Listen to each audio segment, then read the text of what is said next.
Jednou za mnou přišla Jitka v gymu a říká mi: Zdeňku, už jsem zkoušela začít 3krát, já to sama nezvládám.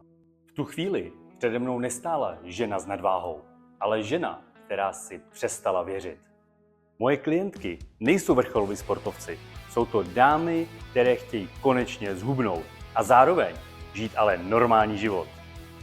Jmenuji se Zdeněk a pomáhám ženám jako si ty dostat své tělo znovu pod kontrolu, bez hladu, stresu a nátlaku. Sám jsem zhubnul 25 kg a stal se ze mě sportovec s tělem i duší.